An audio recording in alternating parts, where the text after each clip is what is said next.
Anche per l'e-commerce, per il commercio digitale, l'Emilia-Romagna è una delle regioni leader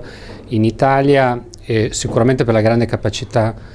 di organizzazione che esiste all'interno delle imprese sul tema dell'export, quindi una grande esperienza negli ultimi decenni e capacità di organizzare l'internazionalizzazione, ma io credo anche e soprattutto per i grandi investimenti che questa regione sta realizzando sia dal punto di vista pubblico che dal punto di vista privato a favore della digitalizzazione delle imprese. Le nostre imprese sono tutte altamente digitalizzate, hanno introdotto da tempo, hanno fatto massicci investimenti su questo tema e quindi sono quelle più pronte, più propense ad aggredire anche il lato dell'e-commerce a fianco di tutti i processi di innovazione e ammodernamento delle imprese.